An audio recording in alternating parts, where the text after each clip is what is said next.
সবাইকে আনন্দিত জয়গুরু। 14ই মার্চ শুক্রবার 2025-এর আজকে দোল পূর্ণিমা। এই দোল পূর্ণিমার শুভেচ্ছা রইল সবাইকে।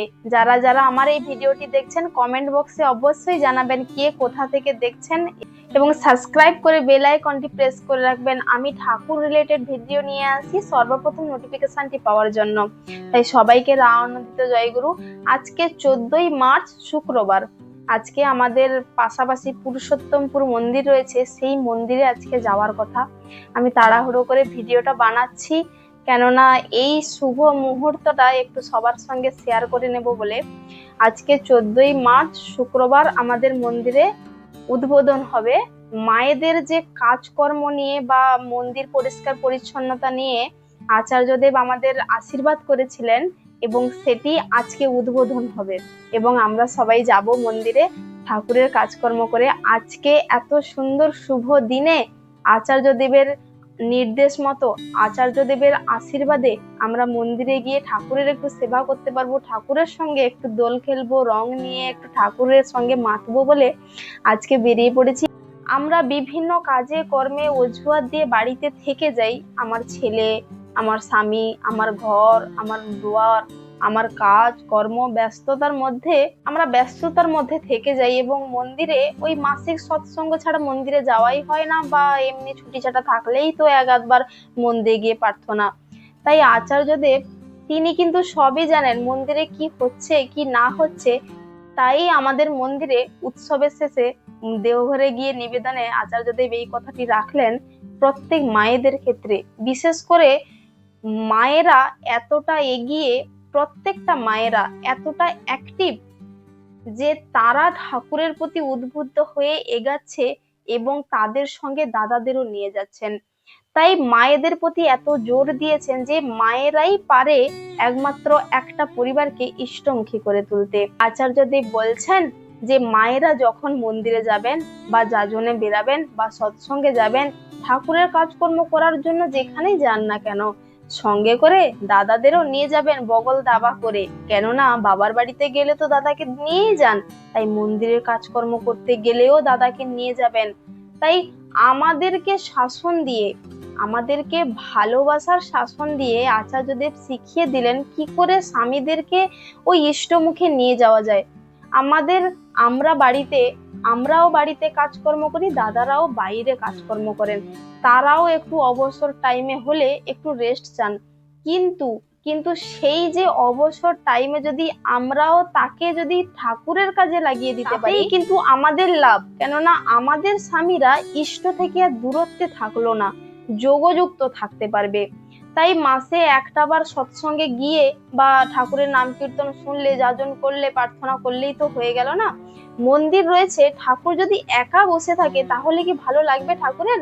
ঠাকুরের মন্দির যেহেতু রয়েছে, ঠাকুরের বিগ্রহ রয়েছে, ঠাকুরের প্রাণ প্রতিষ্ঠা সেখানে। তাই আমরাও যদি যাই, আমরাও সেখানে যদি আনন্দ করি, আমরাও সময় কাটাই। তো আমরা সময় 3 ভাগই কাটাচ্ছি, কিন্তু ঠাকুরের সঙ্গে সময় কাটাচ্ছি। তাই সেই ফাঁকে আমাদের ঠাকুরের সঙ্গে যোগযুক্ত থাকার জন্য, ঠাকুরের কাজকর্ম করার জন্য আমাদের আশীর্বাদ করেছেন এবং আমরা যাব। তাই প্রত্যেক মায়েদের বলছি, যাদের পারিপার্শ্বিকের কাছাকাছি যাদের মন্দির রয়েছে, যারা যে মন্দিরের সঙ্গে যুক্ত আছেন, সেই মন্দিরে গিয়ে ঠাকুরের একটু সেবা করে জীবন সার্থক করুন। এবং আচার্যদেবের অনেক অনেক দয়া হয়েছে, আচার্যদেবের অনেক দয়া হয়েছে মায়েদের প্রতি, যে মায়েরা গিয়ে যেন ঠাকুরের সেবা করতে পারি। আমরা তো ঠাকুরের সেবা বাড়িতে করি, কিন্তু তাও আমাদের অনেক খাঁকতি থেকে যায়। আমরা বলবো না এতটাও নির্ভুলভাবে আমরা ঠাকুরের সেবা করতে পারি, কিন্তু আমাদের বাড়িতে ফটো রেখে আমরা পুজো করি, ঠাকুর সুপ্ত অবস্থায় এখানে ঘোরাঘুরি করেন, কিন্তু ঠাকুরের বিগ্রহ যেখানে রয়েছে মন্দিরে, যেখানে ঠাকুরের প্রাণ প্রতিষ্ঠা, সেখানে ঠাকুর জীবন্ত অবস্থায় রয়েছে। তাই ঠাকুরের কাছে যদি আমরা যাই, তাহলে আমাদের মনের তৃপ্তি হবে, আমাদের মন শুদ্ধ হবে, আমাদের আত্মা সত্তা শুদ্ধ হয়ে যাবে। ঠাকুরের একবার যদি দৃষ্টি পড়ে আমাদের উপর, যেন সবসময় ঠাকুরের আশেপাশে থাকতে পারি। এবং আমরা প্রতিদিন না হোক, সপ্তাহে একটা দিন, 2 সপ্তাহে 2 দিন, মাসে 4 দিন, এই তো এনাফ। তাহলে আমরা ঠাকুরের প্রতি যে যেতে পাচ্ছি, করতে পাচ্ছি, এতেই আমাদের অনেক সৌভাগ্য, অনেক দয়া করে আমাদের প্রতি আচার্য দেবের আশীর্বাদ মাথায় নিয়ে আজকে যাব আমরা মন্দিরে ঠাকুরের কিছু কাজকর্ম করে সেবা করার জন্য। ঠাকুরের যদি একটু সেবায় লাগতে পারি তাহলে আমার জীবন ধন্য হয়ে যাবে, সার্থক হয়ে যাবে। মানব জন্ম নিয়েছি, এতে যদি মন্দিরের কাজকর্ম করি বা আমি যাই করি না কেন, এতে আমার লাভ কি? এতে আমার অহংকার পাতলা হয়। অবিন্দা একদিন বলছেন, অবিন্দা তার জীবন কাহিনীতে বলছেন, অর্থাৎ আচার্য দেব আমাকে যখন ডাস্টবিন পরিষ্কার করতে দিলেন তখন আমার মধ্যে অহংকার কি জিনিস আমি বুঝতে পারলাম না। অহংকার যেন কোথায় মিলিয়ে গেল। আমাকে খুঁটিনাটি কাজকর্ম করাতো দিয়ে, কোথাকার জিনিস কোথায় রাখতে হবে, নিজের খাবারের থালাটা নিজেকেই ধুয়ে রাখতে হবে এবং যে জিনিসটা যেখান থেকে নিবে সেই জিনিসটা সেখানে রাখা, এই নিখুঁত কাজকর্মের মধ্য দিয়ে আমরা শিখি বাড়ির পরিষ্কার পরিচ্ছন্নতা বা গোছগাছ। তাই ছোট ছোট বাচ্চা হোক যাই হোক, আমরা যদি তাদেরকে ছোট ছোট কাজকর্মের মধ্য দিয়ে এইগুলি করাই, তারাও ভবিষ্যতে পরিষ্কার পরিচ্ছন্নতার সঙ্গে কাজকর্ম শিখবে। এবং কাজকর্মের কোনো ছোট বড় হয় না, বা কাজকর্মের কোনো পার্থক্য হয় না। এই কাজ পুরুষ করবে, এই কাজ নারী করবে, এরকম কোনো পার্থক্য হয় না। নিজের কাজটাই নিজে করেন। শুনেছি আচার্যদের নিজের টয়লেট নিজে পরিষ্কার করেন, নিজের কাজকর্মটাই নিজে করতে ভালোবাসেন। তাই আমাদেরও প্রত্যেকে তাদের দেখে দেখেই শিখতে হবে যে আমাদের নিত্য কর্মগুলি আমাদেরকেই করা লাগে। আমরা তো বাড়িতে অনেকই কাজকর্ম করি, তাই মন্দিরে গিয়ে যদি কিছু করি তাহলে আমাদের মধ্যে যে শর্ট রিপু রয়েছে আমরা বসে আনতে পারবো এবং আমাদের মধ্যে অহংকার পাতলা হবে। কোনোদিন নিজেকে নিয়ে অহংকার করতে নেই। অহংকার যদি করতে হয় ঠাকুরকে নিয়ে অহংকার করুন। আমি পরম পিতার সন্তান, এটাই আমার গর্বের বিষয়। আর কিচ্ছু অহংকার নেই, আমি বলতে কিছুই নেই। আমি আজ আছি, কাল নেই, তাহলে আমাকে নিয়ে কিসের এত অহংকার? যিনি আমার সঙ্গে রয়েছেন তাকেই নিয়ে অহংকার করা লাগে। যার জন্য এত কিছু, যার জন্য বেঁচে থাকা, যার জন্য বেড়ে ওঠা, তাকেই নিয়ে অহংকার করা লাগে। তাই ঠাকুরের চরণে যেতে পাচ্ছি, ঠাকুরের চরণে গিয়ে যদি একটু সেবা করতে পারি তাহলে আমার মনে হয় আমার জীবন সার্থক হয়ে যাবে। এবং আজকের দিনটাই স্মরণীয় হয়ে থাকবে যে দোল পূর্ণিমার দিন গিয়ে আমরা প্রথম ঠাকুরের সেবা করা স্টার্ট করেছি মন্দিরে গিয়ে। দোল পূর্ণিমা নিয়েও ঠাকুর বলেছেন, দোল পূর্ণিমা নিয়ে ঠাকুর বলছেন, দোল পূর্ণিমা শুধুমাত্র একটা হিন্দু উৎসব নয়, বরং এটি আধ্যাত্মিক ও বৈজ্ঞানিকভাবে তাৎপর্যপূর্ণ একটি দিবস। শ্রী শ্রী ঠাকুর অনুকূল চন্দ্রের মতে, সেখানে সৎসঙ্গ সেখানেই জীবনের বিকাশ, যেখানে সৎসঙ্গ সেখানেই জীবনের বিকাশ।